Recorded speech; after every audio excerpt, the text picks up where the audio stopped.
I'm sorry? I'm done in 1 second. I'm good. We're good. Ready in 1 second.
So, do you want to see where I am when I'm in the right place?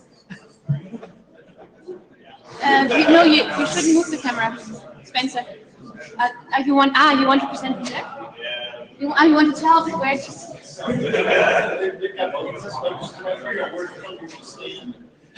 They should, because it's movable, they should adjust the camera to the people. They have somebody watching the meet and they should adjust it. I hope they do it. So that's...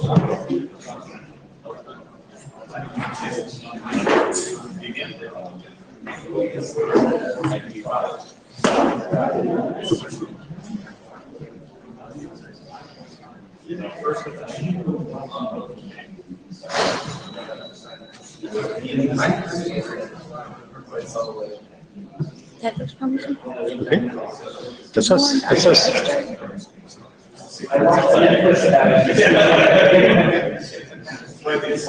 It's just that. So I was like over here.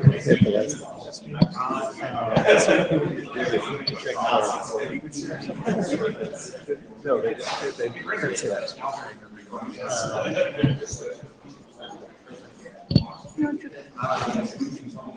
So actually this should be connected to me. I'm not sure why it's not showing up yet, but the site should show up. They will manage it at some point, I guess. Do you want to start or should I? Let me send it quick. Or is it okay? Something just happened. Yeah, so there's Here we go. something. Okay. Okay. Yeah. I'll read it.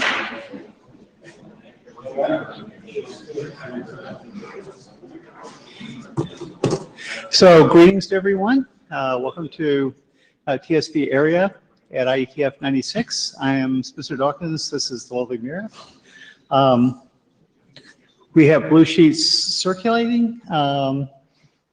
Who's our scribe? Medford, take notes, thank you. Yeah, thank you, Matt. Do we have anybody watching the Jabber Room? You? Oh, well, okay, and Lars will do that. Excellent.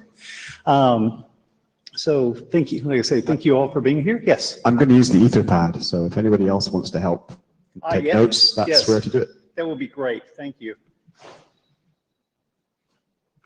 Excellent. So, let's see. Hi, yes, we call your attention to the note well. Please note well. If you have not seen this before, read it. If you have seen it before or have not seen it before, please act like you've read it before you start talking or sending email in this meeting. I'm going to walk through our share slides a bit. Let's see, where are we? Cool. Okay, cool. Okay. Yeah, we just wanted to remind people that we now have a transport area review team, and we want to thank people for serving on that. And the triage team that identifies documents that need special attention for transport reviewers. Allison, Wes, and Martin. Please be thinking about transport area director nominees. NOMCOM will be reviewing my position this year's cycle. The 2016 position description, nomination and form and feedback forms are at the link that's on the slides. Please nominate good people to be Miria's co-AD. Remember, this is Miria's current co-AD.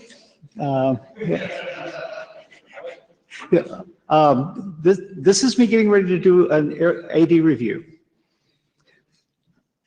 And that is a steak knife. Please seriously consider serving if you're nominated, and please provide good feedback on willing nominees when NOMCOM asks. Let's see, where are we? Talk about the working groups that we have. We have 3 of them that are in rechartering discussions in Alto, in MPTCP, and in AQM. Yeah, and we are actually also looking for chairs to serve in several of these working groups. Please talk to the area directors if that's something that you'd be able to serve the community by doing. We have a lot of documents since IETF 95, and we just wanted to put those up. What's in the approved announcement to be sent category, what's in the RC editor queue category, and what RCs that have been published. So Mary and I decided we needed to start noticing that, and we were actually pretty happy, I think, with how much we're putting out in one IETF cycle. So thank you all in the area for the work that you do. We have some BOF announcements. We have 3 BOFs this time. We have low latency, low loss, scalable throughput on Tuesday. Lars and Phil are the chairs. The BOF proponents are Bob and Cohen.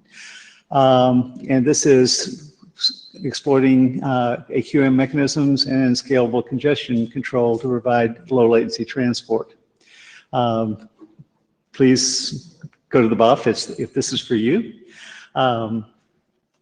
We have the quick BOF on Wednesday with Lars and Brian Trammell as chairs, and Ted Hardy, Jana, and Christian as BOF proponents.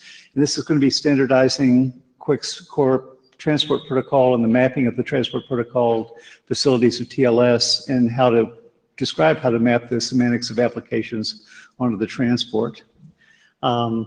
If this is you, please go to the BOF.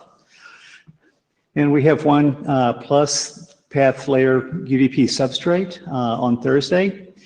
Aaron and Natasha will be chairing that one. This is from Ted, Miria, and Brian. And this is enabling the deployment of new encrypted transport protocols while providing a transport independent method to signal flow semantics under transport and application control.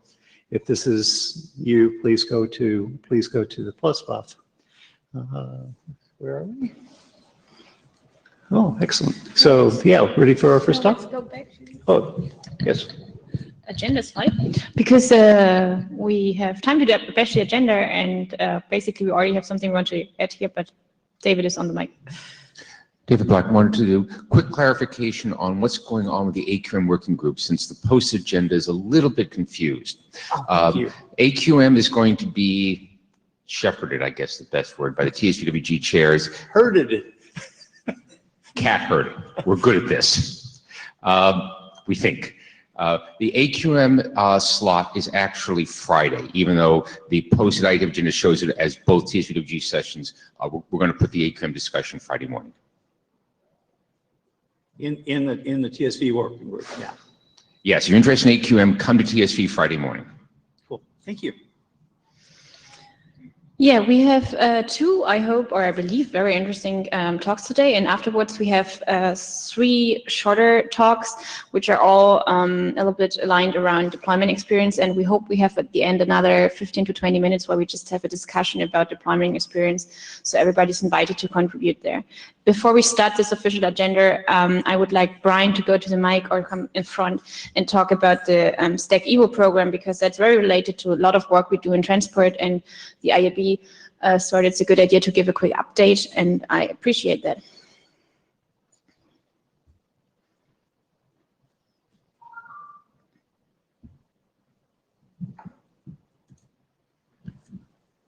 So hi, I'm Brian Trammell. I'm the IEB lead for the IEB Stack Evolution program. Who here has no idea what that is?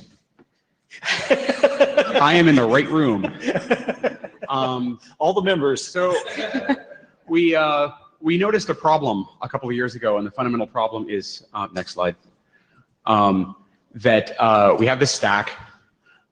We've been complaining about sort of how the stack is getting narrower and thinner and wider and rounder and in more dimensions and fewer dimensions for a very long time. Back to plenary talks well before I started coming to the IETF. And there's this fundamental dichotomy that it's really hard to take the stack of things that we have and move them in a direction in any organized way. It's hard to evolve the stack, but each one of these layers changes independently, so the stack is evolving anyway. Right, so it's just kind of, we've been going off the same cliff for the last 20 years, and we look at this and it's like, is there any way that we can at least change the shape of the cliff? So the two ways that we do that is by identifying the ways that the IEB can help and identifying gaps in IETF work in the area. And if there's anything the IEB can do to help, we try to do that. And if there are gaps in the work in the area, then we try to, actually it turns out we spend a lot of time suggesting BOFs. So here's what we've done for the past 2 years. This is the time that I've been the lead for the program, and also sort of the time since we had a program reboot, sort of the reboot of the set of operating programs within the IEB. We've held 2.5 workshops. We've had 3 BOFs. Well, we've had 2.5 BOFs plus will be on Thursday, as Spencer said. We had a bar BOF that led to a proposed research group. We had a workshop report that was an RFC published for one of the workshops that we had so far. We've published a document on filtering. We haven't actually done any recommendations for the statements of the IEB, ways that the IEB can sort of sit in and say something and do something to help. We did start having discussion about a proposed statement on traffic classification, and that actually became a BOF. So pretty much every time we get together, we're like, oh, we should go do some work, and what happens is a BOF, because it's like a lot of these things are not things that need to actually be done by the IEB. They need to be done within the IETF. They need to be done with the open IETF process so this happens. So basically, if you look at, next slide, if you look at a lot of the great work that's been done, a lot of it in the transport area as this rocket, we're this piece of uninteresting infrastructure over here on the right.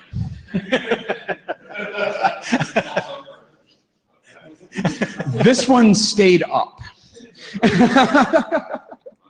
So far. Even with covered in flames. So, how to participate? There is an open list. All of the IEB programs have open lists. The open list for Stack Evo is stackevo-discuss@ieb.org.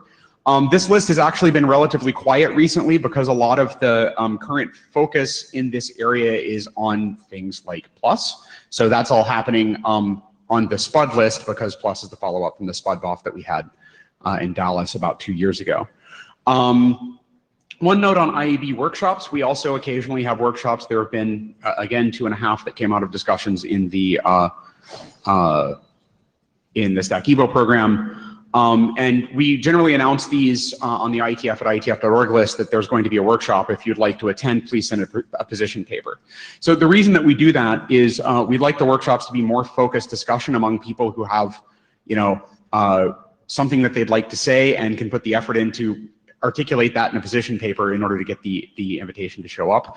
If we're in a situation where we want to have a big room full of people all talking, we turn it into a BOF. So with that, any questions? If there are questions, please ask them on stackevodiscuss@ieb.org. Thank you very much. Thank you, Brian. So Michu is next. Yeah.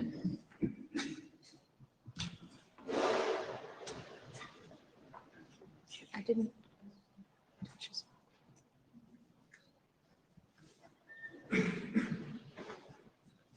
Okay, maybe the other way around. You need this as well? Just attaches to the USB. It should work.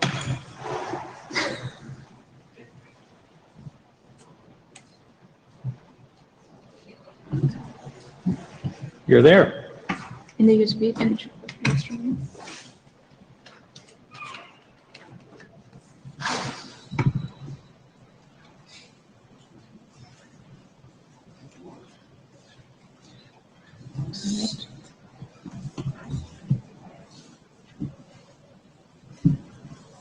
Okay, I can use the console. Oh, it works. Okay. I'll do both. Thank you very much. And my name is Joe. Yep. I have to speak in front of this one. Okay. Wait, sticks. Yeah. Yeah. Okay.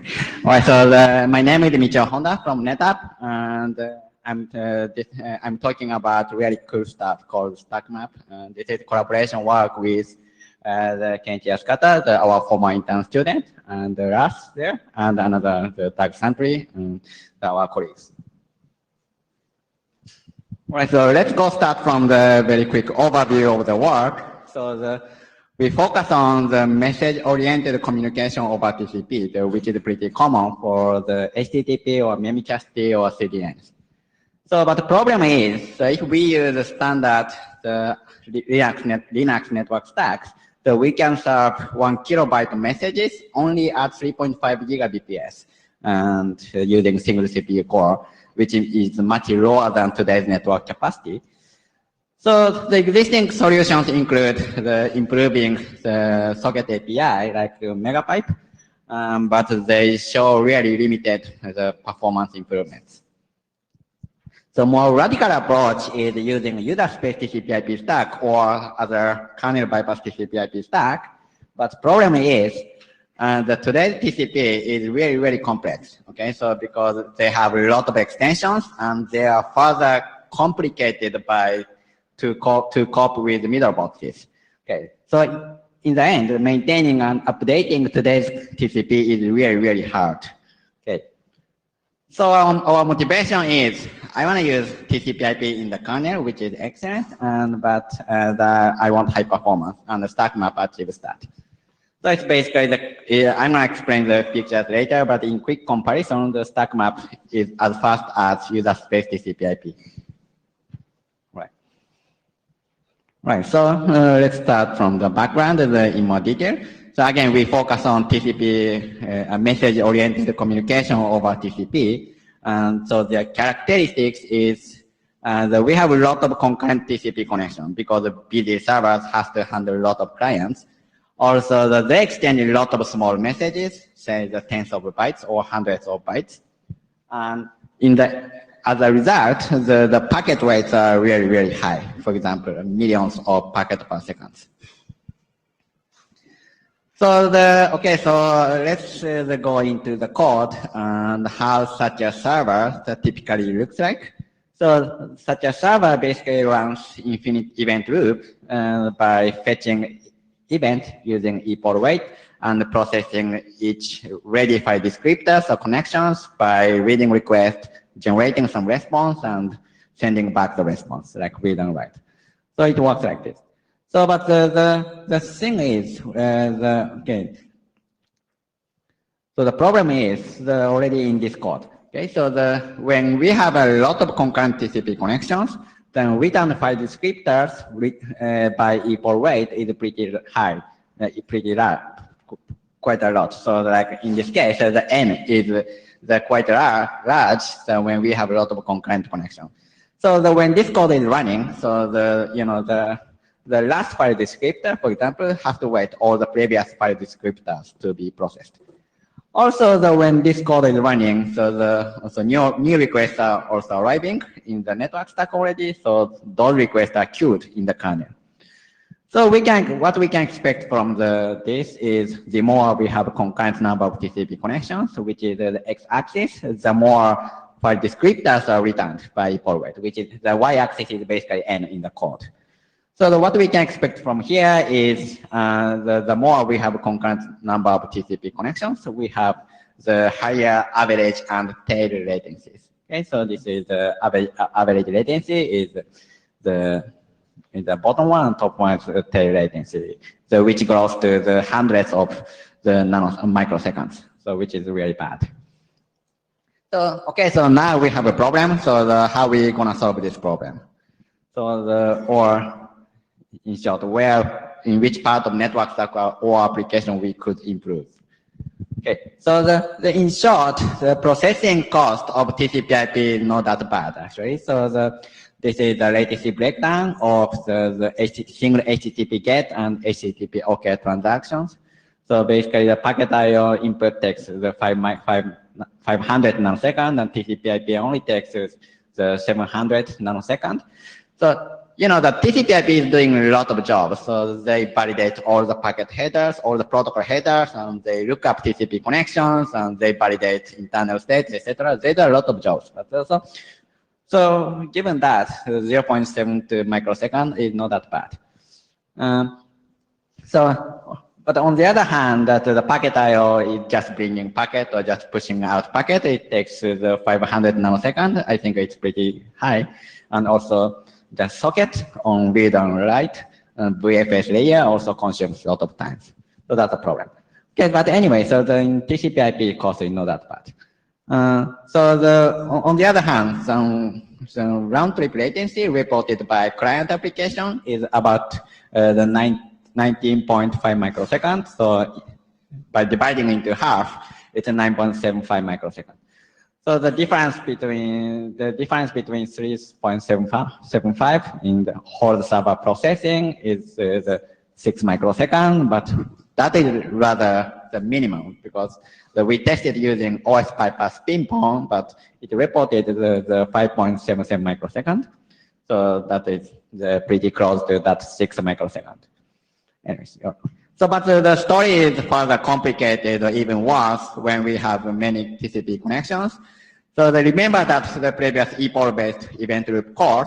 So every equal weight, calling equal weight is cheap when we have small number of TCP connections, but it's pretty expensive if we handle a lot of TCP connections like this. So in conclusion is, so the conventional systems introduce a lot of end-to-end latency, say hundreds of microseconds, right? So the way it's expensive is socket API and also packet IO. And on the other hand, TCP/IP protocol processing is relatively cheap. That's our conclusion. So we can use feature-rich, very good kernel TCP/IP, but we have to improve socket API and packet IO. That's it. So how we approach to design stack map or towards solution. So basically, we need some new opportunity because there's no free lunch. So we are happy with dedicating a NIC to a specific application because this is common assumptions today. So this is also similar, same assumption with OS bypass user space TCP/IPs in most of cases. So we have now dedicated application and dedicated NIC, and then but we want to use TCP/IP in the kernel. So again, they have a lot of features and stable. So the question is how to connect that. So to interconnect those components, we use an extend netmap API. So in the end, we use socket API only for control, like socket bind and listen, etc. But for data path, we use a netmap API and extend it. In the end, we can do system call batching and packet IO batching across multiple TCP connections. And we can do zero copy, and we can do random completion. We can do a lot of things. But also by moving packets between netmap and the TCP/IP stack, we pre-allocate the escape paths, which is operating system packet representation structure. And we also use static DMA mapping because dynamically remapping DMA between memory and DMA or NIC is pretty expensive. So then how the API looks like. Again, so we use data path, we use netmap for data path, so the API is pretty similar to netmap API. So at a high level, it is pretty simple. So the client and server, the application has the application thread has a ring buffer, which is multiplexes multiple TCP connections. So also for each buffer, application puts some data, also indicate to which file descriptor this data should go. Okay. Then the client advanced head pointer, then they put another data and file descriptor, and so on. Right. So when the client or when the application calls some system call, which is actually IO control, then the backend or netmap stack map the process these packets against TCP/IP stack, like putting TCP/IP header and sending out to the NIC. So on receive side is pretty similar. In this case, basically the application see a ring buffer that multiplexes multiple TCP connection. So the kernel, the stack map puts data on each packet buffer and indicate to which file descriptor each data or packet buffer belong to.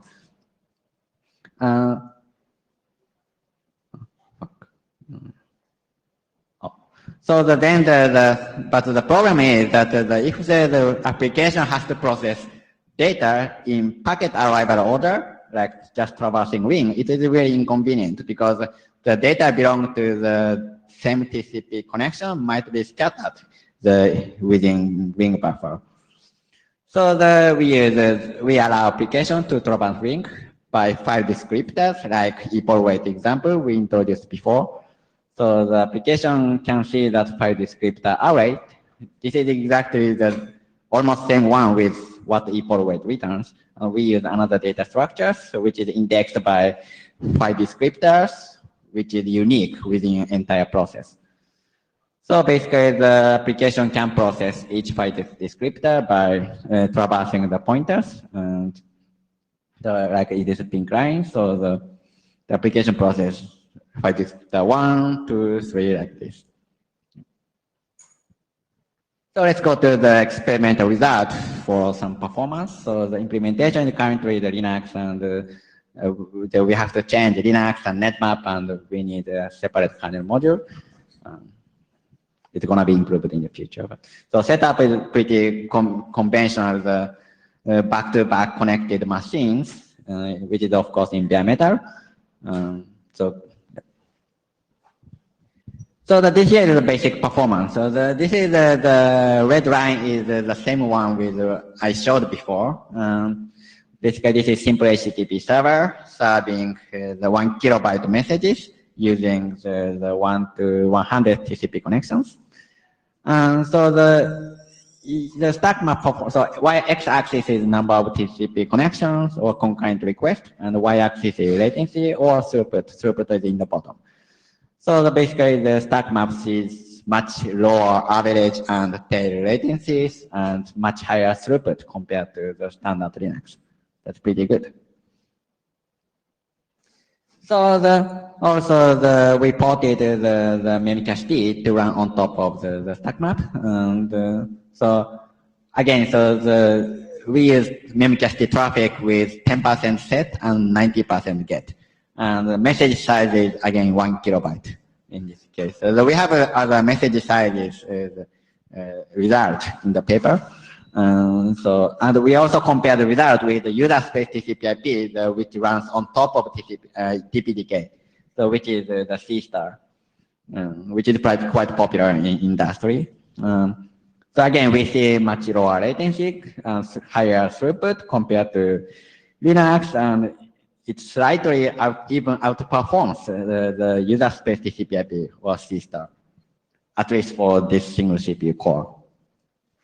But when we use the multiple CPU cores, say in this case 148, and stack map works pretty well until the 4 CPU cores, but after 8 CPU cores, the C star starts the outperforming stack map. So the stack map doesn't scale as good as C star, but we have a lot of room to improve actually. So here's discussion. So what makes stack map fast? So actually, in terms of individual techniques like zero copy or etc., so nothing is new actually. We bring a lot of techniques from OS bypass TCP/IPs, but we can use TCP/IP in the kernel. That is a big advantage. And there's some limitation like safely sharing packet buffers. It's not system suspect, but the application actually can see packet in retransmission queue, for example, if it misuses, misbehaves. So it might cause some inconsistent state if application modifies some packet headers in retransmission queue. So we're going to address that in future work. So there is a lot of related work, but I think I don't have a time, so I'm going to skip it. And here's the conclusion. So we focused on message-oriented communication over TCP, and so we also found that kernel TCP/IP is very fast, but socket API or packet IO, they are slow and have to be improved. So the finding is that we can bring most of the techniques used by OS bypass user space TCP/IPs in the kernel, so that is pretty good. And we got a lot of performance improvement, and I'm refactoring code now, and will be publicly available in this summer. Yeah, that's it. Thank you very much. Thank you. We have a little time for questions. You can also clap if you want to.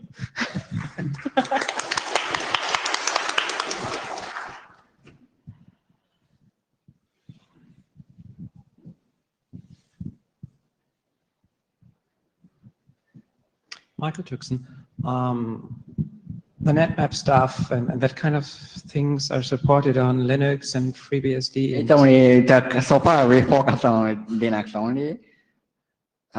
Do you have any plans to make this available also on FreeBSD? Okay, so it depends on how the FreeBSD code is organized. So I want to talk to you about, for example, like how the code around putting data in socket buffers, etc. So okay, let's talk later. So, okay. But I want to talk in front of code. So, okay. Yucheng Chen at Google. I wonder how come your performance test is so small scale, like 100 connections, 1 kilobyte. Can you run at? There are a lot of benchmark tool that allows you to run millions of connections with different sizes. Do you have any plan to do that? Yeah, so in the paper, there's the experiment using the different packets, different message sizes, and it's from 64 byte to the 1.5 kilobyte. But in terms of the number of TCP connections, so we only tested from between 1 to 100. But I expect that it's much higher performance than Linux because we have much less queuing of the messages in equal weight layer or the packet IO layer, etc. So you are saying if I have 1 million concurrent connection, I'll see an even better result? Yeah.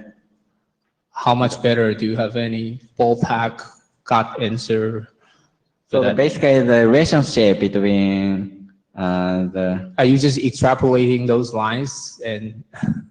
yeah, so the more concurrent number of TCP connection increase, okay, the more packets or messages are queued in the kernel or in epoch weight, okay? It would be great if you just make that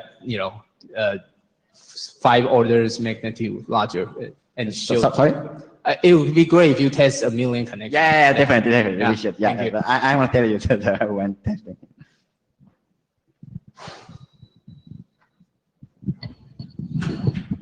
Yeah, thank you. So if you have more questions, just talk to him later. I guess he's willing to give more details as well. Thank you. So our next presentation is given by Volker. You can come up.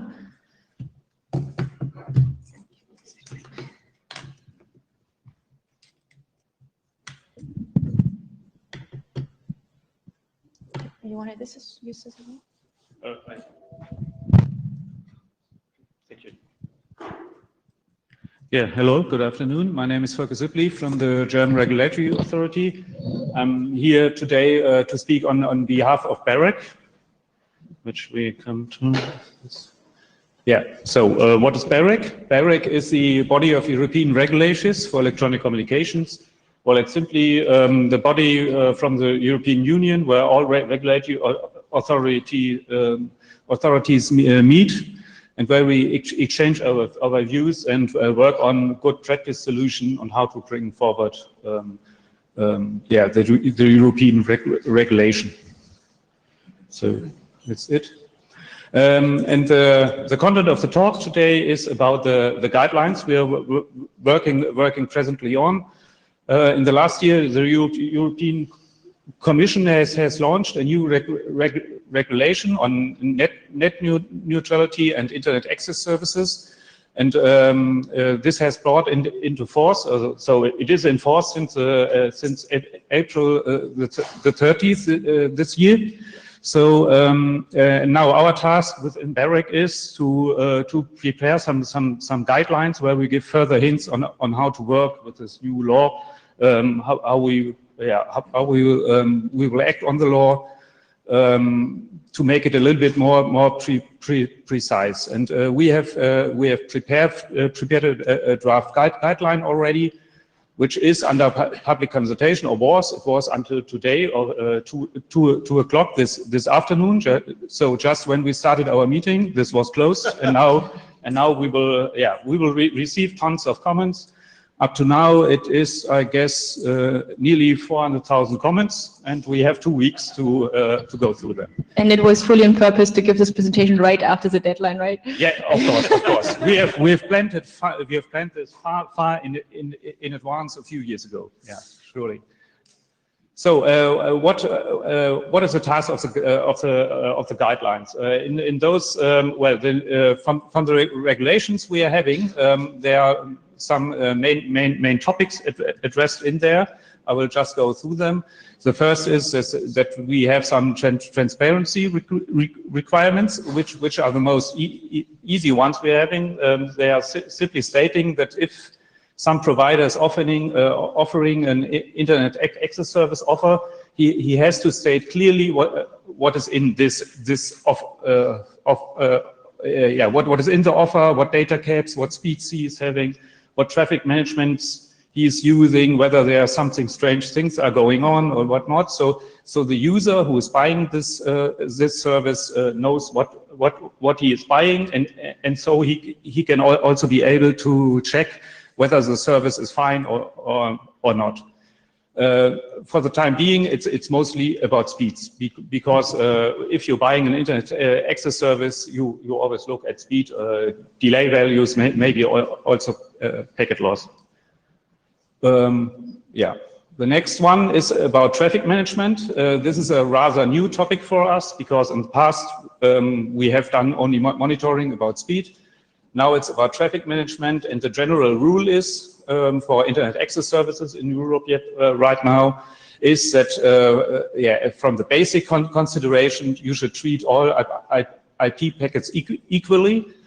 But so that this should be the base how it should work from a broad view. And in a second step, there's something that is called in the reasonable traffic management, and this regulation allows to have some to have within the internet access service offer to have some categories of traffic, as it is called. So the reasoning behind that is that, for example, voice should be a little bit faster than email. So. Just a very quick clarification question, because you said it should be independent of the application. So that really means the one specific application, not a group of applications, basically. Yeah, that's it. So the whole thing is, from the categories of traffic we are having here, it should be based on some. It should be application based. So. You cannot say that you have a single voice service. Skype should be faster than other things. You should have to have a common objective reason for doing so. So you can do some category of traffic for something like video streaming, for example. So that means that all services that are running via the IIS must have the right to use this preferred transmission within the IIS. And in the third step, we have some exception rules, which are meant only as if you are having some trouble. We'll come to this on the next slide. Maybe it's better here. So from the categories of traffic, just as I have mentioned right now, is that we have some groups there. The basic idea is that there are some packets that have some, we are always calling it some objectively defined reason. So you have, you could not use those categories of traffic for some commercial things, for example, that you have some zero rating going on, and the zero rating should be faster, and so on. So you must have a real good technical reason for doing so. And our task is to monitor all this. And for the exceptions we are having, there are three points mentioned in the law. That's why the first reason is that you have some complaints with other laws. Well, the basic meaning is in some member states, for example, they have some laws that you should block some content, for example. And the provider has to deal with this law, but we have a general statement in our law, in the European law, that you should never block anything that's going on. So then you would have your local law, and you have the European law, and you cannot handle it anymore. That's why we have this reason A. And the reason B is, if there might be some denial of service attack going on, you may block, for example, you have your specific reasons. And the other one is, which is more or less meant for the mobile environment. If you have a mobile cell, for example, there are far more users if you planned it. If there are some football matches going on, many people are at one single spot. In those times, you may block some services, you may throttle some services, so that at least VoIP can go on, that people can make phone calls and so on. And then we have another kind of service. The whole rules, the whole European rules are for the internet access service, but of course some providers may offer other services also, and we are calling them specialized services. I guess the FCC in the United States are using the same term for it. And some examples that we have also already mentioned in our guidelines is VoLTE, linear broadcasting of television services, and remote health services that are going to come up in Europe. And those may be offered as a specialized service, so they can be offered aside of the internet access service. And for those services, you can do whatever you want. You can block traffic. You can have some faster lines for those specialized services. There we do not have a rule for it. So we are just telling to the providers, our rules we're having are only for the internet access service and not for any other services. Yeah. Quick question, Volker. Al Morton, would emergency services fit in this list? Yeah, they would fit there also. If you have a good reason for doing so, the general rule is the provider can do anything as a specialized service, but he must have some good reason for it, and he must show the reasons to us, to the national regulatory authorities, and then we can give a statement whether it's fine or not fine. Last second, I'm wondering, why is VoLTE high quality voice calling on mobile networks part of that list, but not other high quality voice calling on mobile networks? Oh,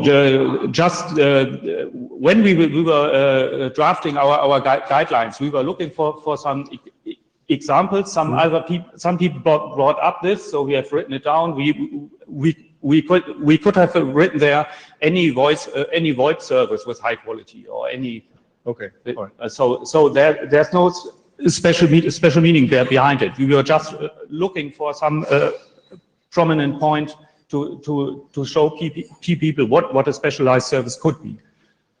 Yeah, and so the last two bullet points is that we have, there are 2 points that have to be met there. So you must have a good reason for providing it as a specialized service and not offering this as a normal over the top service over the internet access service. And the other thing is, if you're running many specialized services, for example, over your infrastructure as a provider, you always have to take care that the internet access service remains stable. So you are not allowed to drop the internet access service to, let's say, 2 megabit or so. So this is a very important point for us. But otherwise, if you meet those 2 points, you can offer any service you like as a specialized service. There are no limitations about that. Yeah, the rules we are having now with the new law is that we, of course, we have to supervise this. So we are now working on some monitoring solutions. We have to do long-term monitoring, short-term monitoring. We have to find whether some strange things are going on. And of course, if we see that some strange things are going on, somebody is doing something that is prohibited, we have to intervene. Of course, there are high fines for this, and so on. So this doesn't, but I guess it's the normal task you're having as an authority. Yeah, and what's now for us and the new thing that we have to do, the challenges we will have to meet in the future, within the next years, because this law is rather new. We have to live with this now. We have to bring it into real force. We have to find real practical solutions for it. The first thing is that for all European member states, which is also some big topic, because right now, for example, if you talk about speed tests, all member states in Europe have their own speed tests. But if you, it's not new to you. Of course, what is speed? What protocol should I use to measure speed, and so on. So right now, all member states have their own separate solutions. There is some little common view coming up, but of course, for the future, the big task will be to come up with a specific set of parameters we should measure, what measurement methodologies we should use, what standards we should promote, and so on. And the next thing is, the first was more on speed issues, the more easy task. Now we have, with a new law, we have a very strict limitation in this law that no throttling should go on. So that a provider should not have some commercial deal, for example, with some video streaming service. So this video streaming service is a little bit faster than all the other video streaming services. This is prohibited in the law, but we do not know how to find this. How you can tell this throttling is really going on. This is some tweak that the operator is doing. Currently, we do not know. That will be the task for the future. But from the legal point of view, from the law, we must find a solution within the next year, let's say. And according to this, we will build up our own systems, do our monitoring. But the problem is that we must have real proof, because there are fines.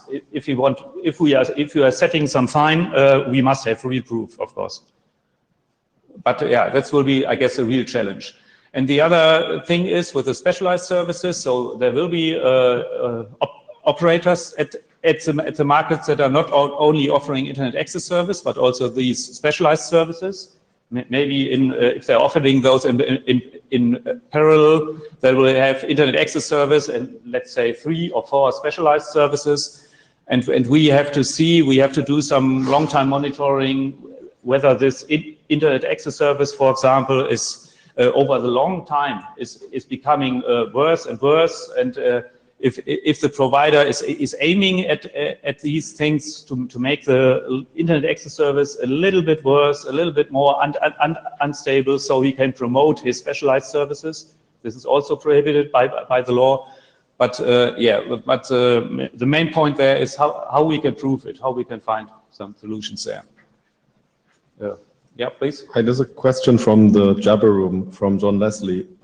What will the regulators say about DDoS remediation? DDoS. We have in our present guidelines. You mean the point he's aiming at is how if we have a service provider, how we can deal with it, or if he may act on it. Those words are the only information I have about the question that he wants to ask you. Sorry. Yeah, for some DDoS attacks or whatever is going on, we have our special. We have it was in the slides where we have the exceptional traffic management things under point B. There we have some exceptional thing going on, and if exceptional things are going on that are posing some threat to the operator system, then he may do whatever he thinks what is fit to solve the problem. That's the main issue. But for all those specific points, if you come now to specific points, we have just made some broad guidelines for the time being, and we for all those specific points, this will come up in the next half year or so. When we have a look at the providers, then we will learn, we will see what's going on, what will be the most feasible solution, and we will talk with Barrick on the best way to go forward. Yes, Al? Thanks. Thanks for an interesting summary, Volker. I'm really glad you brought this here. Yeah, for the reason, the second part, really, the QoS part, there seems to be so much emphasis, almost exclusionary emphasis on measuring speed. And yet that's only one of the key determinants for overall internet service quality of service. So have you given thought to measurement of, for example, DNS response time? Because the DNS server is very often a key part of service, and that's provided to the customer very often either in cooperation with another ISP or by the ISP itself. They may want to do that to use their own proxies, for example, things of that nature. Also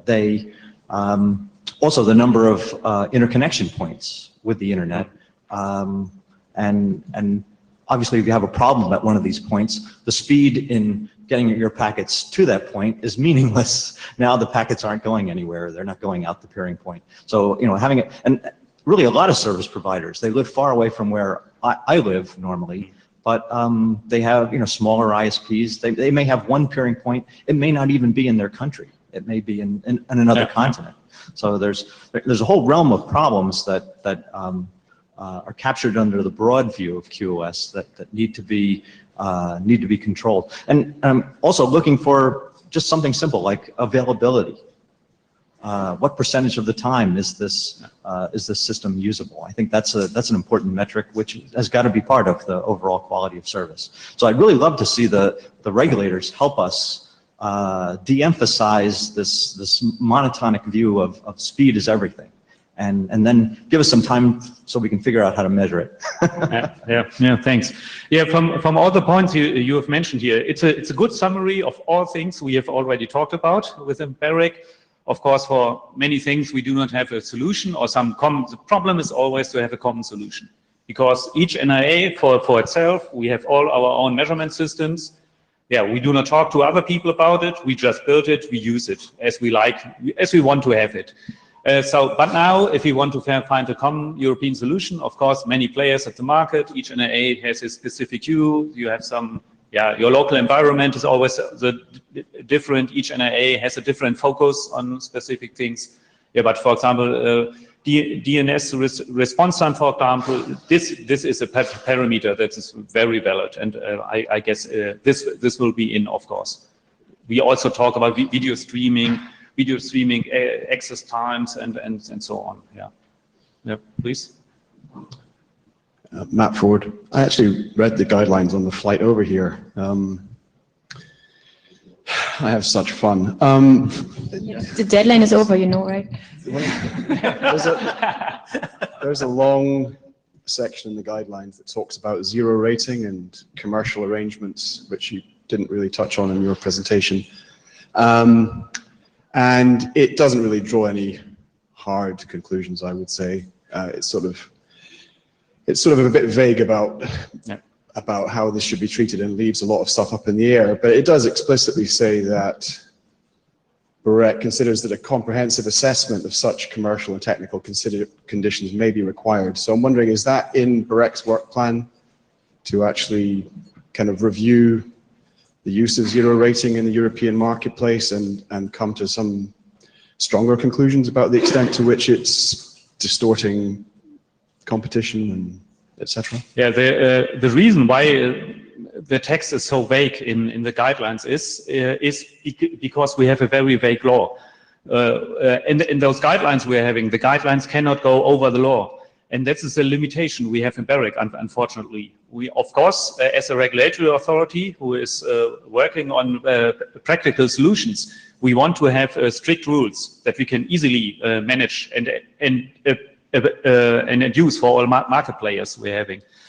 But yeah, unfortunately, well, zero rating is a big issue. It's the big issue going on, but the law has a clear statement that zero rating is not prohibited. So we cannot do anything against zero rating.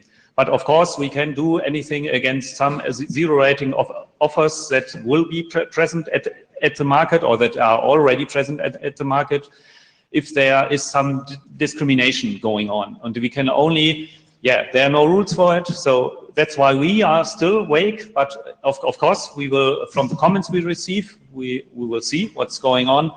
But I guess the main thing will come in the next year, or within a year, when we have, when each NIA has seen what's going on its single local market, where we found some solution, where maybe we have some fines, we have some things going on, maybe some providers will go to court. We will see what the European Court is telling us, whether our rules are fine or not fine, or whether they're against the law. We will see, we will learn. It's a learning experience we are doing now. Thank you. Lars Eggert, so second L, thank you for trying to summarize something that's a very complicated topic, obviously. And I'm trying to summarize it more in my head, and maybe it can't be done, but I'm wondering, so my really short summary would be that operators can use capacity that is otherwise unused in order to provision these specialized services. Is that that's roughly? true. Yeah. So that's good, because that's sort of the hint of what I've been getting, but what's sort of maybe the overarching theme here. And then I'm immediately wondering, so what happens in situations where there is no excess capacity, right? Because then immediately that means that the specialized services will take away from the general internet services. And because I mean, I don't see the operators building out extra capacity that they can then use to offer these services. I see that they're going to constantly be pressured by the market to run at capacity or slightly below. And so in my mind, by definition, every little bit that's going towards specialized services is actually being taken away from the internet. Yeah. Right? And that's why I'm struggling with how it's possible to do anything here, really. And I'm hoping you have a good answer for me. Yeah, we'll see what the provider is doing. We are doing not planning for the provider, so he has to think about it, whether he should start a specialized service or several specialized services. The only thing that of course, you are right. If you not build extra capacity, you will take it away from the internet access service, of course. But there we have again our transparency rules, where you have the minimum, maximum, normally available, and those advertised speeds. It's a very complex thing. It would take too long to mention it all. But if this was happen, if a provider is now, let's say he's offering 3 specialized services in parallel to the internet access service, then and he will take away some quality from the internet access. Then he must fail in some of those values, minimum, maximum, so on. So the solution for the provider could be, I'm not offering any more 100 megabit access lines. I'm okay because of specialized service. I need those infrastructure I have for the specialized services. So I will go on to 50 megabit internet access services. And this is from a legal point of view, it's totally fine. He may do so. But once you have your your internet access service at some stable level, and you want to keep the level, and then you want to offer extra some specialized service, then you have to extra build something.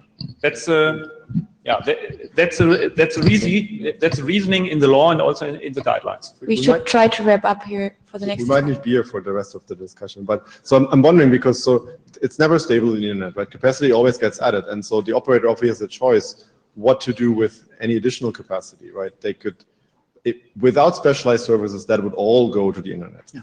And now some of it might not go to the internet. That otherwise we need to go ahead and cut the line. Yeah, of course, it's speculation.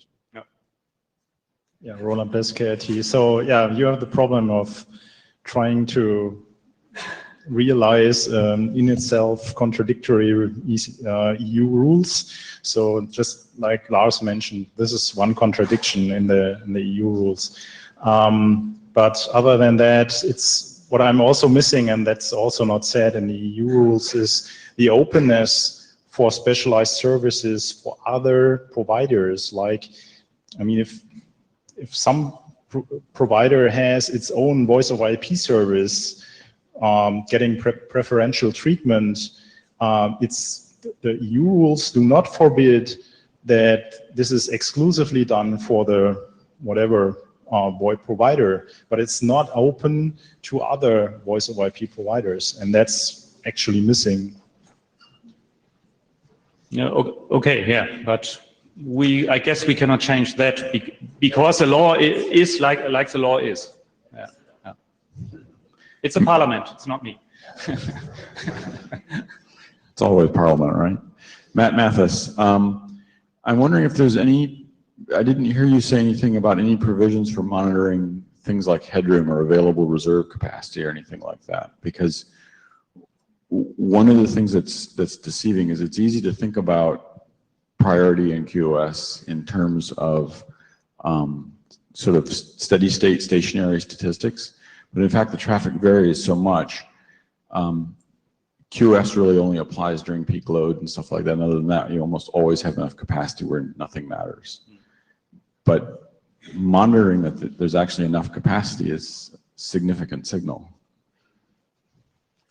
Yeah, we, for the time being, well, what we have done so far, we are on a very abstract high level. We are aware of those points, but from a practical point of view, we do not know what to do right now. That's why we are starting a new work stream within BEREC.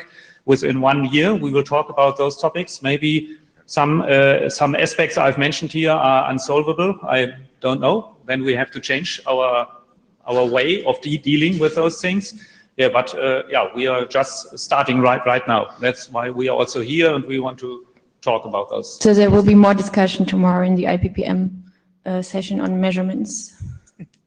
Right. Okay. Yeah. Maybe it's a further question after the meeting. address me. Thanks. Thank you so much.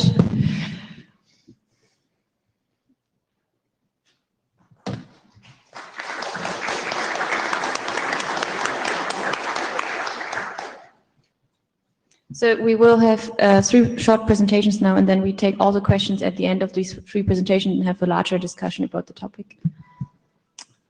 So my name is Ian Sweat. I work for Google, and I'm going to talk a little bit about deployment of Quick at Google. And so I'm going to start out with some fun, weird things that we've seen. Some of them might not surprise you, and some of them might be a little more shocking. So first slide. So the first one is large-scale reordering. So I was really surprised to see this in traces, but we see packets reordered by more than 100 packets and more than an RTT. In the worst case, I saw a RTT and a quarter. I think it was like 140 packets. And I didn't have to look that hard for this. It was kind of surprising. So this plays havoc with loss detection, as you might imagine. At least standard loss detection. So it's surprisingly common. However, larger packets are almost never ahead of smaller packets. I mean, it does happen, but not at that scale. It's more on the area of like 3, 4, 5 packets at a time. So we're working on quantifying exactly how frequent this is.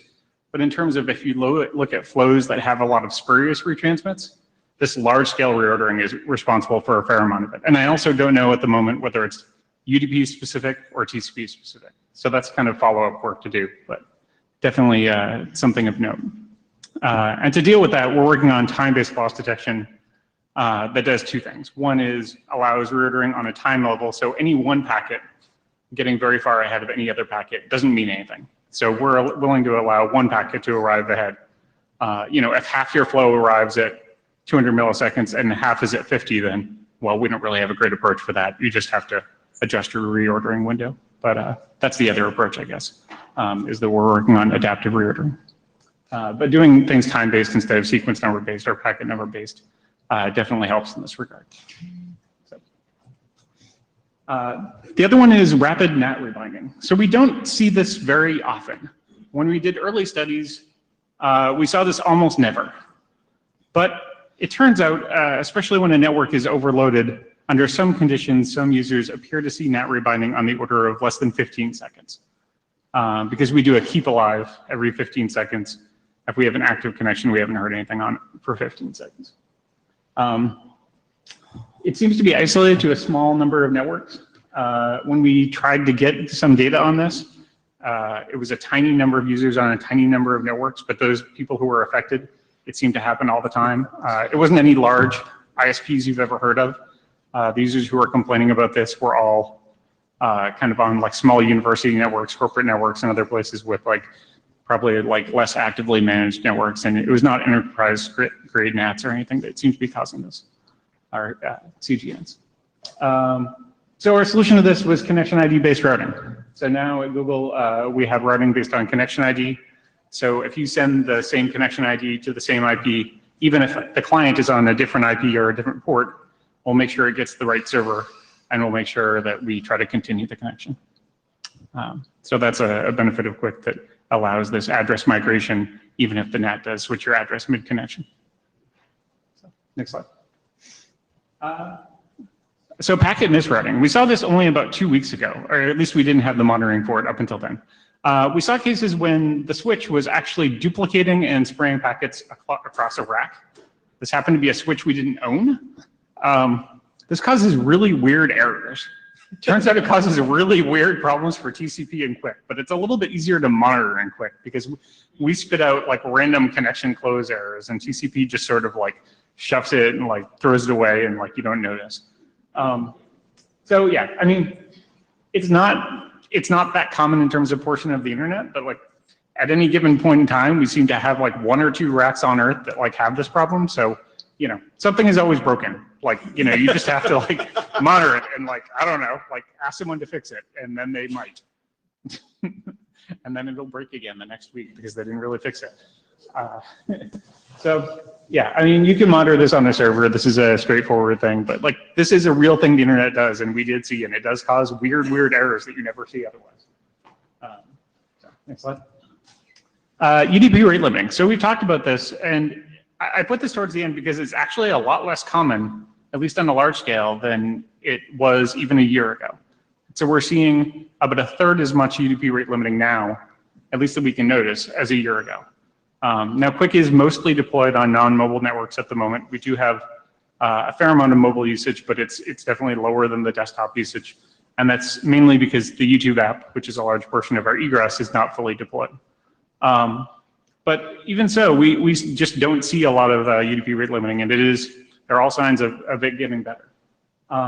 So we still have the ability to disable Quick for the worst affected users, but that list is getting pretty short. We do try to contact ISPs in some cases, but in a lot of cases, they don't even realize they're doing it and they don't know how. So it's typically a case of if we get a response, they're like, I don't think we're doing that. It's like, well, it looks like you're doing that, so we're stuck. At least for the short term. So, so sudden black holing of packets partway into a connection. So for a while we were seeing traces all in a particular service where about like 5 or 10 seconds into a connection, nothing, like absolutely nothing for the rest of the connection. This is about the worst thing you can do to a connection, right? Because you really get it up and going, you have like 10 requests outstanding, and then it's like, so this is very user visible. This is very hard to detect because everything looks like it's going swimmingly for the first 5 seconds, and it breaks like everything. So we had a lot of user complaints, and in this one case, we actually did contact them and get them to fix it relatively quickly. But it was one case. I mean, this was like, I put it up as a unicorn because this is like the only time we've ever seen this. But if you see this, this is terrible, and this is sufficiently hard to detect that I would argue that like really the network provider like needs to be contacted because it's really hard to deal with. So, Aaron Falk, Akamai, how do you know it was the network? it was happening for every user on that particular network and on no other network. Narrows it down. This included me. Anyway, there's no reason to name who it was, but yes, multiple Googlers were able to use this network and verify that this was a problem with traces. Okay, well, yeah, that was a different problem. So here are some upgraded metrics on how often Quick works. So I want to break this down because the percentage of people where Quick isn't used at all is actually only the 4.5% that it's blocked for the user and the 0.2% that it's blocked for the AS. So that's like 4.7-ish%, which I think jives up with recent metrics that have been circulating around. The Quick Works category is Quick is used for the request.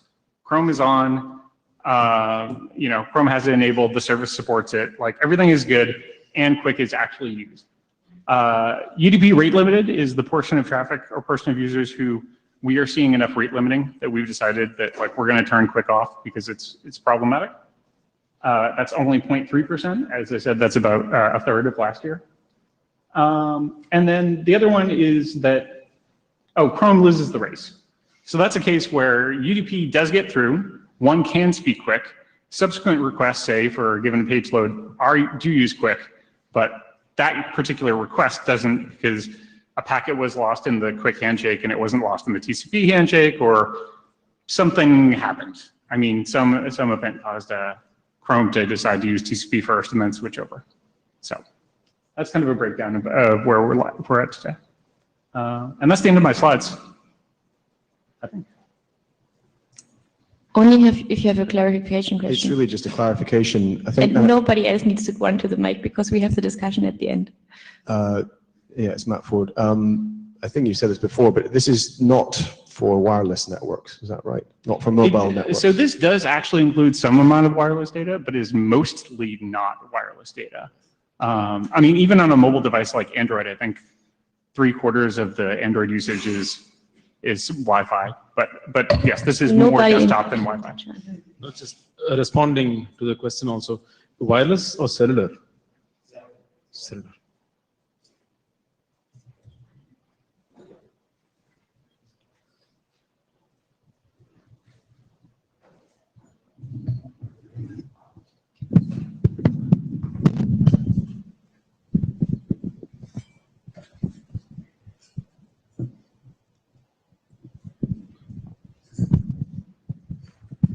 Yeah. Hello, my name is Christoph Pasch from Apple. And yeah, I have been asked to talk about the deployment of MPTCP. Next slide. So I actually was not really sure what to talk about because it kind of just works. So Apple Siri and Gigapath in Korea and several other startups, well, they deployed MPTCP.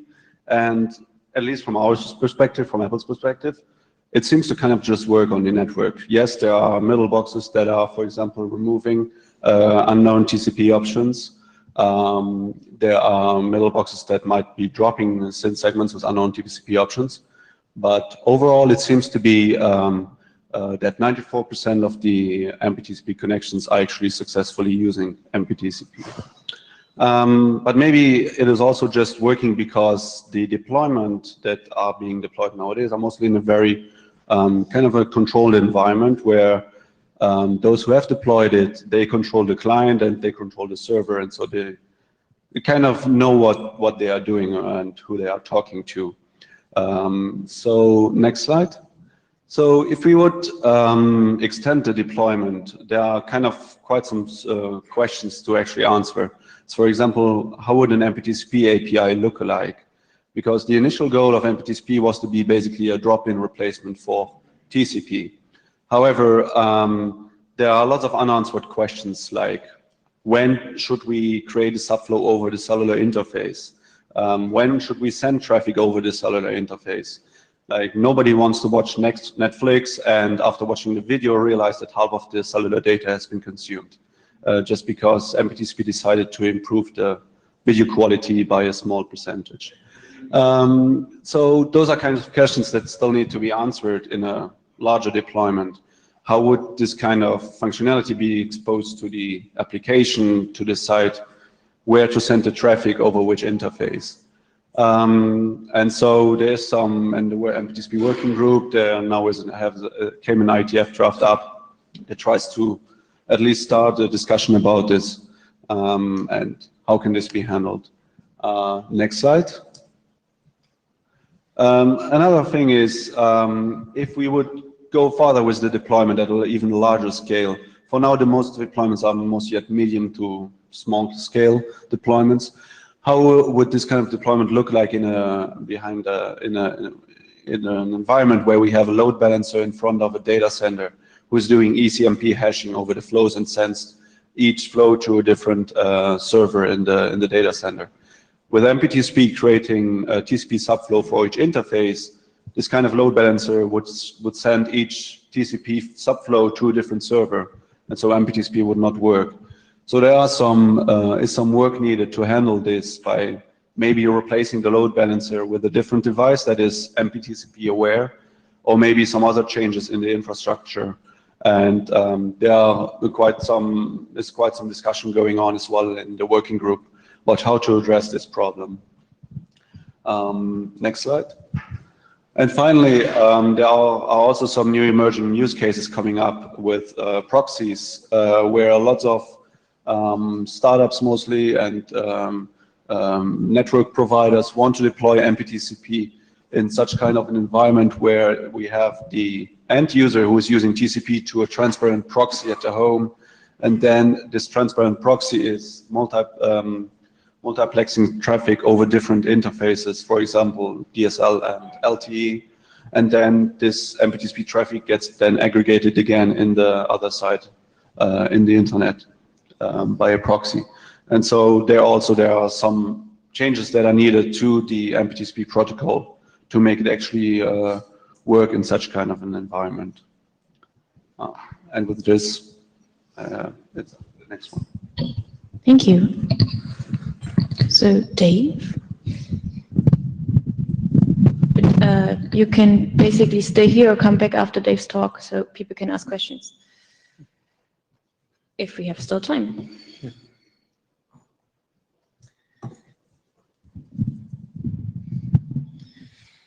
Okay, so the area director has asked me to come and give a short overview of a document that's part of the IAB right now, which is why I'm temporarily wearing my IAB hat. I know there's a couple of other IAB members out there in the audience. Some of this was discussed at the IEB retreat this last year, and it's been updated since then, and so we'll talk about that.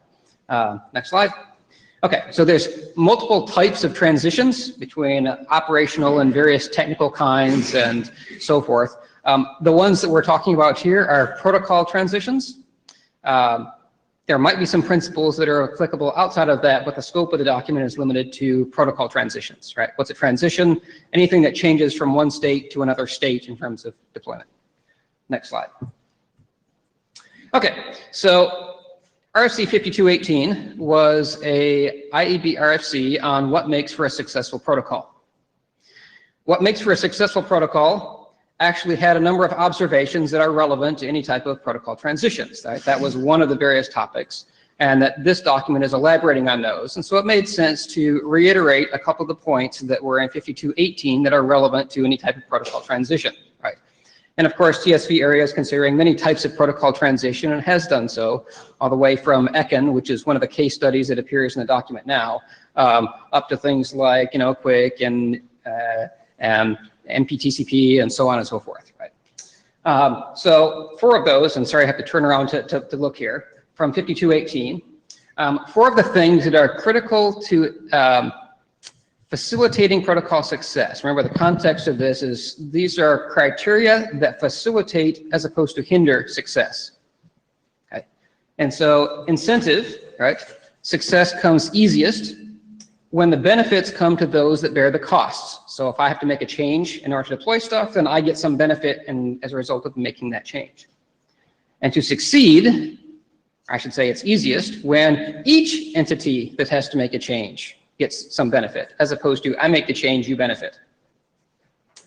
Incremental deployability, transitions are easiest if the first entity that makes a change immediately gets some benefit. Doesn't mean that you have to have that. It just means that it gets easier as long as the first adopter gets some benefit, or perhaps the second adopter after the first adopter, the 2 of them get some benefit, a third adopter gets some benefit after that, and so on. As opposed to we only get some benefit once everybody does it. The third point is about total cost, and often people think about certain aspects of cost, but don't think about all the collateral systems like billing and accounting and training and documentation and legal fees, whether that's related to patents or licensing or permissions from governments or whatever it is. Okay. And then finally, and these are roughly ranked in order of most facilitating success down to least facilitating success, and then I drew the line because there's some below this that are contributors that aren't as important or perhaps that aren't relevant to transitions. But the last one is to design for extensibility so that things can be fixed up later. All right, next slide. And so there's 2 graphs in there that just illustrate how deployments happen. In the first example, labeled A, this is a case where the first entity that makes some change immediately gets some benefit that outweighs the cost. So obviously there's immediate incentive on the left side. Now, this is common in some cases and rare in other cases. In many cases, you get something that looks more like the right side, which is there's a bunch of long-term benefit, but you don't get it until a sufficient number of things have happened. Okay? Whether those sufficient number of things are entities like peers, or whether the different subsystems like billing, accounting, training, and so on and so forth that are perhaps developed by different organizations or different parts of a large organization. Okay. Next slide. So that was a summary from 5218. The IAB also recently had an Internet Technology Adoption and Transition or something like that workshop that the RFC is cited here, and that made 2 other observations that might be relevant to people talking about transition strategies. The first one was a part of an anecdote that some people might be able to learn from, which we looked at to the extent that Bitcoin became successful. What was one of the driving factors that got it to the level of success that it has today? Well, it turned out that one of the key successes that was there, that was part of this paper that was presented at that workshop, was that the earlier you adopted, the more benefit you got. Okay. Now, in some sense, you might say the same was true about IPv4 address space. Yeah, exactly. The second observation was don't underestimate the ability for various policymaking organizations to help in transitions. Okay. And so whether that is things like address space, or whether it is in terms of evangelization, and so forth. All right, next slide. Now, often comes up, well, there's this transition versus coexistence thing, okay? And when solutions are designed that are actually backwards compatible, there's no real significant difference between these two terms. But when you have something that is not backwards compatible, say IPv4 and IPv6, then there can be a big difference between these two terms, right? Transition usually implies we're going to switch from one to the other, and coexistence usually means we simultaneously have support for both of them during some interim period, okay, before we remove the older one at the end. Okay, and so hopefully some somewhat obvious things are on the slide here and are in the document, but it was good to sort of capture them for people that might be designing a new document or a new protocol. All right. The longer the overlap period is, the more costs of sort of operationally maintaining both in parallel. The shorter that period is, then the more difficult it might be to change on a whim. So a transition is just a special case of a coexistence period of basically 0 or approximately 0, right? We try to cram all the transitions into the shortest period of time. And so part of the observation is that anytime talking about a transition, it's important to consider what is the ideal length of that overlap period. Is it 0? Is it 1 day? Is it years? And so on. And there's a bunch of different costs that play into different points on that space. And of course, there's no single right answer because it may vary by protocol or example. Okay. Next slide.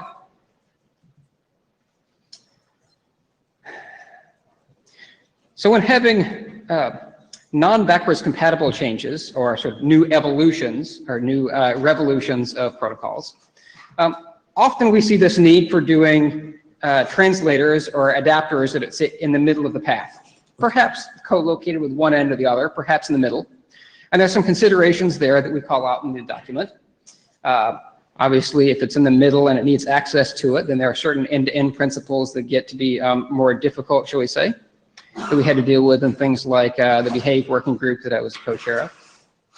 And translation, putting the translation at one of the two endpoints can cause some resource issues, for example, if it's a constrained node, right? And so another example of this transition when doing non-backwards compatibility things is to think about where is the appropriate point to do translation if there needs to be translation. Is it in the middle? Is it at the initiator? Is it at the server end, or whatever? And to have some consideration of that. Next slide. Okay, I think this is my last slide. And so we said many times when generating a protocol, it's good to come up with a transition plan or a transition strategy at least, right? Is it a flag day? Is there an overlap period? What's the recommended thing, or what do you foresee doing? Okay. And so we said, what actually makes for a good transition plan, right?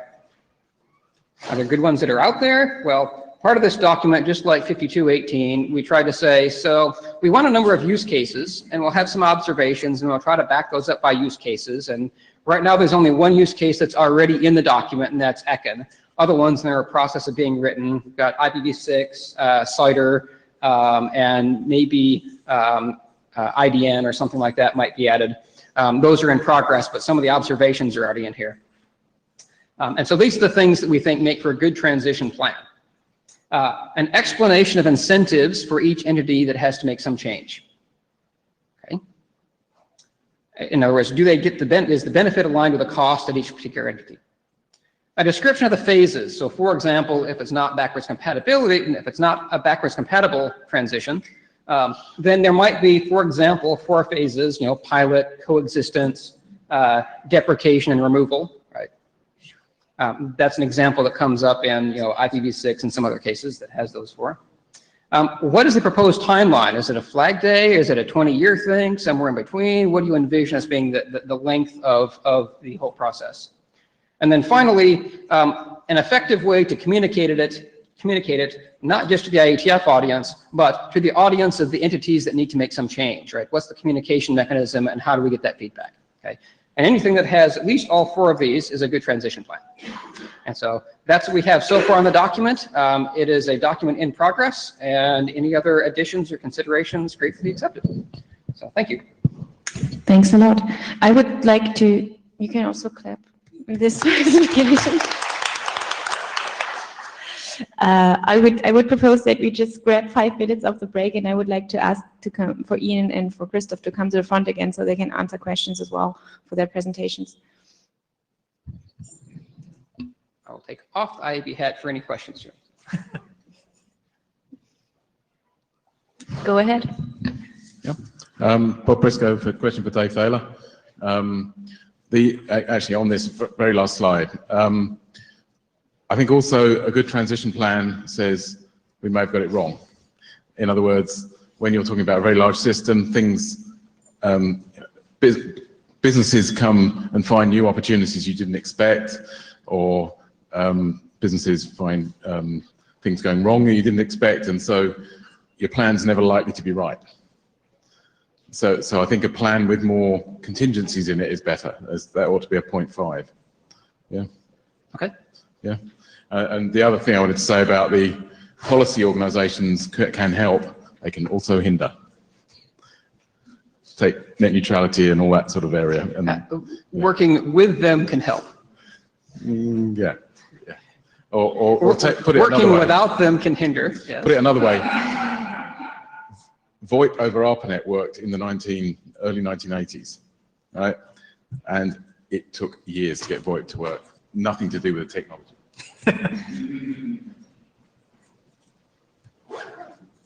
Hi, Brian Trammell, No Hats. Thanks for this talk, Dave, actually, and thanks for the other 2 talks. And now that all 3 of you are standing next to each other, I'm going to ask Christoph and Ian, would thinking in terms of in defining sort of the protocols and the and thinking about how to actually deploy them, would a section that was the transition consideration section in an RFC have made your life easier, or would it have just been a thing that you're like, oh, look, more boilerplate, I'm going to completely ignore that? Given that the article of the transition plan document has an interesting look on his face, I'm thinking that might not be a good idea, but what do you think? Yes, you guys first. I think it's helpful to understand like what the challenges transitions may involve. I think would be I mean, let's not go into the esoteric items, but like right. I think it's fine to have a comment that says like, in order to transition to this technology, like obviously like we have a fallback to TCP. Right. I think not commenting on that would just be a grotesquely large omission. Right. Similarly, like, multipath and TFO and other things have to have a fallback mechanism. So I think anything that you think everyone needs to implement, I think definitely needs to be in there. Or anything that you would recommend any standard implementation right. implement. And anything that's just kind of a growing pain, I think that's deployment experience. If it comes down to contacting someone or monitoring something better, that's useful, but I don't think that probably belongs in an RFC, but that's my gut. I don't know. Okay. I think one thing also would be good is if the whole deployment story is kind of maybe sketched out from the client to the backend to the servers.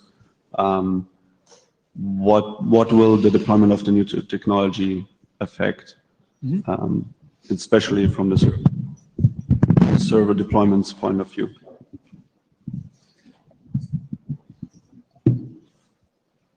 Thank you, Dave. Did you want to elaborate on your face? Why don't you just take the mic off? Yeah. I think things that are backwards compatible often don't need a transition plan. And so my only fear of making some section is that people start saying, oh, well, you forgot such and such. I want to clarify that I wasn't suggesting that we do that. I was just wondering if they found it. I know you weren't, but that's usually the path that people start pushing on us. So that's my only fear. I think there's value in having maybe a template or something if somebody wanted to optionally add one. I think we say something similar about privacy considerations. We say you don't have to have one if you cover security considerations, but here's some things you need to cover, whether you call it privacy considerations or something else. That's my thoughts. Cool. Thank you. Now we have 1 minute left. This is Joe Hildebrand. I wanted to ask a similar but opposite question. What about forward compatibility? Thinking about how you're going to transition from this to a new thing, that can also elucidate, your design approach, version numbers, that kind of thing. I think that was the extensibility bullet, but if you know any IAB members who would like to contribute text, Joe, that would be great. Christian Wiedemer, Microsoft. Looking at Ian's presentation, I think there is something missing in Dev's presentation. And basically, a lot of the work done in Quick was sustained by a very interesting monitoring system. And being able to monitor constantly what was going on and how it was going on clearly has helped the engineering of the Quick solution. And, well, Dev, you might want to add that to your bullet list. That's a good point. Another author here. Jana Iyengar, we're not breaking yet, are we? We are already in the break. Okay. There was. So you have 20 seconds. Thank you. There's one thing in the RFC, Dave, that when you talked about backward compatibility and so on, that reminded me of something that Jim Geddes told me about. It's a different kind of compatibility. It's neither forward nor backward. He calls it downward compatibility. And it probably comes from the particular instance that he has of X11 deployment. But I like it quite a bit. And it's something that we try to incorporate in Minion as well. When we try to do deployment, I think Quick incorporates it also. The idea is to make sure that when you're deploying something new, that it makes the world better, but also does not make the world worse for people who can't deploy it. But it provides an incentive for people to deploy it in the future. I think that's different than backward compatibility, but I think it's also worth noting. So you're talking about things like TCP fairness, for example? Not sure. So I'll give you a very concrete example here. But when We can take it offline, but I think I'd like to understand more what you're suggesting, since there may be something. Sure. Thanks a lot Yeah, for everybody being here. I think this was a very interesting discussion. We had just not enough time. So follow up in the hallway, contribute to the documents. Thanks a lot. And the Stack Evo discuss list, I'll bet.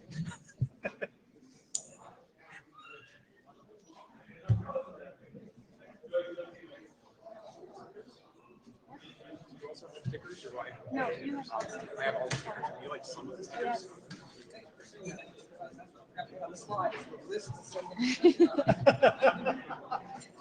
Thank you. And thank you so much for coming. That was great. And,